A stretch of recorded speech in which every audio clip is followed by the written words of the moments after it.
The drive for cheaper and more secure means of making international payments continues to evolve as technology evolves.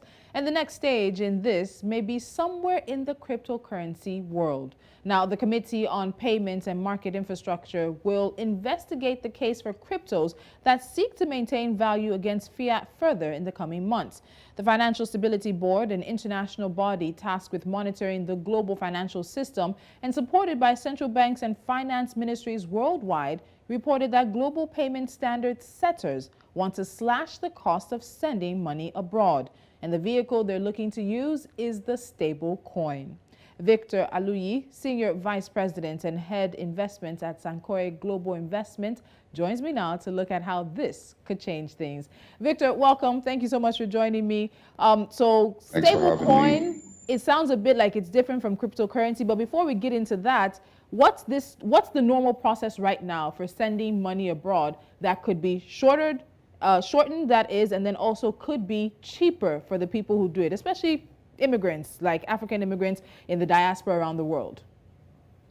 I mean, you have a lot of IMTOs, international money transfer platforms, that enable people to do these cross-border money transfers, and that remains the bedrock, really, of these sort of international transfers that we continue to see increase and rise, as a matter of fact. So that essentially is the bedrock and the major platform through which people are able to move monies or send monies to other jurisdictions as it is right now. All right, so stable coins are a type of cryptocurrencies, but there are a few things that seem to set them apart from the typical Bitcoin and Ethereum. So why are stable coins looking good for international payments? Well, I think because it's largely also tied to fiat money. So stablecoins basically derive their value from some other assets.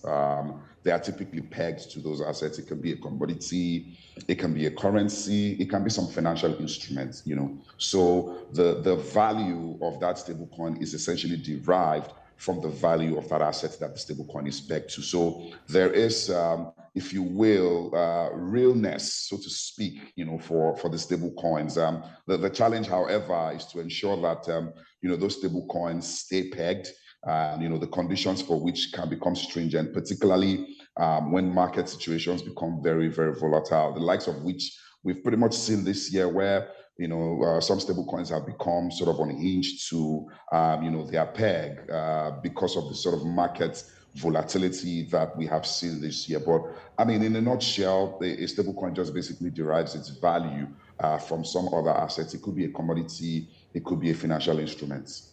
Okay, so one thing that the committee is particularly looking for is, as you said now, this derived value is a case for cryptos that seek to maintain value against fiat. So do you think there is a case for the stablecoin here? And just to break it down, we're hearing cryptocurrency, we're hearing stablecoin, we're hearing fiat, all this derived value. Make it as simple as possible for us. Right. I mean, the whole idea is that one of the concerns that people had expressed about crypto was the fact that where does it derive its value? What gives it its value?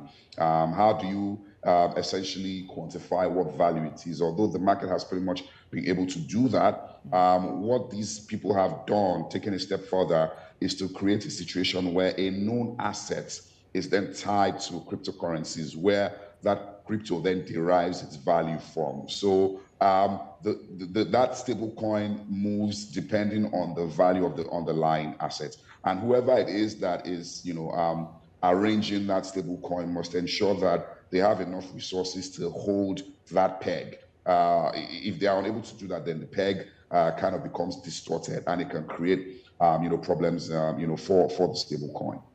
So what we see now is that there's an opening for the stable coin, which is still a type of cryptocurrency, but countries and central banks are still taking quite a hard stance on cryptocurrencies themselves. And some have said that there seems to be a link between the rise of the stable coin as well as the rise of central bank digital currencies. Do you think there's a link to that? Do you think it's sort of the traditional players in the financial market trying to find a corner of the cryptocurrency world for themselves? What could it be?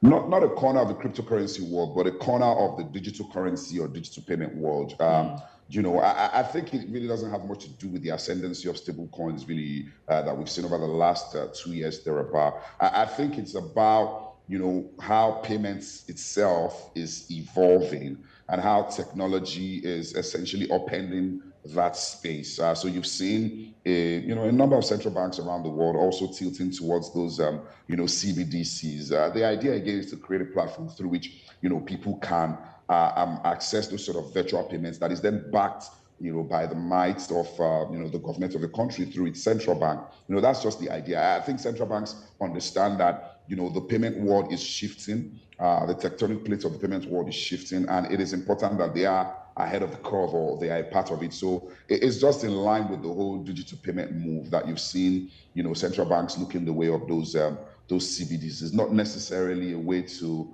get into the crypto world, because even the crypto world itself essentially is enmeshed in all of the whole digital and virtual payments. So that's what central banks are trying to get a piece of, and that's the whole idea, really. Okay, so let's look at something else that the committee said. And the committee said that it's considering whether and how the use of well-designed and risk-managed stablecoin arrangements could enhance cross-border payments by addressing existing frictions. This is also a committee that works with the financial stability body as well. Central banks are involved. Do you think we're getting to a point where central banks are on board with this? Because, of course, it is an investigation and probe they're looking at to see how things will play out. But do you think this also is an indicator that more central banks around the world are on board with this direction? I mean, truth of the matter is that you ignore this trend as a central bank at your own peril.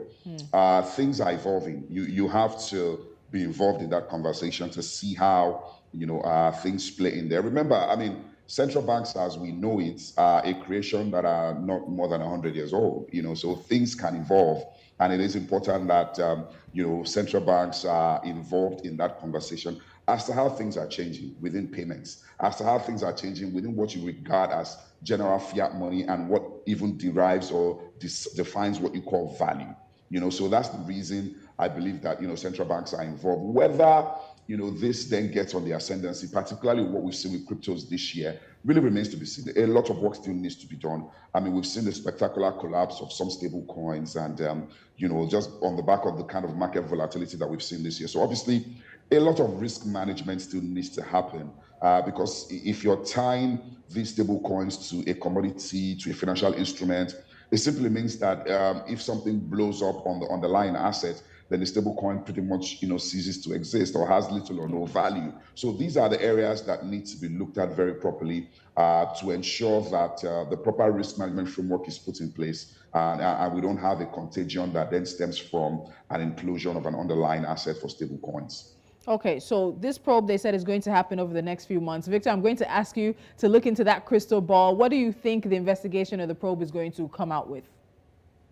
Well, I think it's just going to come out with recommendations that create a platform for even wider collaboration. It's important that the potentials really are, deeply explored to get a sense of the possibilities, that can happen with, using these stable coins, not just to only enhance payments, but to also grow financial inclusion on a global scale. So those are some of the things that I expect would come out as a result of these findings. So now the news of the investigation into how stablecoins could possibly be the future of payments actually also comes while the Financial Stability Board and others are now looking to set the world's crypto rule book. And this would also include sharper norms for stable coins. Do you think it's time we've gotten here, or is it still too early in this crypto in the crypto playouts of things? They want to set a world crypto rulebook. But the whole point of cryptocurrencies is the decentralized, anonymous nature. A rulebook would just completely change that, or maybe not. What do you think? No, I think that it's important that we're here. I mean, we've seen how cryptos have played out this year. It's not been pretty. People have gotten burnt. So the whole decentralized nature, as good as it is, has its own downsides as well. I'm really have seen that play out and evolve this year, really. So I think that the ability to create a platform that ensures that there's some coordination, some form of centralization, if you will, it's important. Not the centralization that coerces people, but the centralization that ensures that there are values that ensures that there are rules that everyone sticks with. You can't be out in the world where everybody does what they think is best. It won't work out well, just like we've seen in the crypto complex this year. In line with that, because you've mentioned the sort of playouts of how things have happened with the cryptocurrency market this year about 2 times now. So if we're looking at this crypto rule book, what are the kind of things, the areas, the sections you think it would need to basically take cognizance of? What do you think we might be expecting? Because again, the beauty or the attraction for many people is that they don't need to be tied to their central banks. They don't need to be tied to the dollar. It's sort of this mass market that's able to set the value of these items. So with the rule book, I'm very cautious as to how even the crypto world itself would actually appreciate and accept that. What do you think could end up inside that agreed rule book? Yeah, I mean, I think there's still a lot of conversation to be had around that.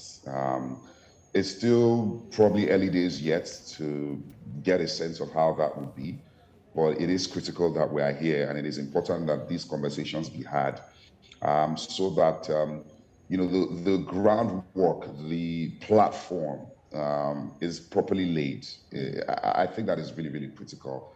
We can't do without that. In the absence of that, you then create a situation where these assets can rise on the back of speculation, and they will fall spectacularly because there are no fallbacks, no framework, no rules. It's pretty much the same thing that you have in financial markets, but there are strong regulators that ensure that even when things get bad, there is a comeback, so to speak. And it's important that for something like crypto that's it's increasingly proving important, those sort of fallbacks are created through concerted efforts and conversations, really. All right, so my final question before I let you go, Victor, we've seen what has happened in the space this year. What do you think how things have happened with the cryptocurrencies this year has taught the financial world?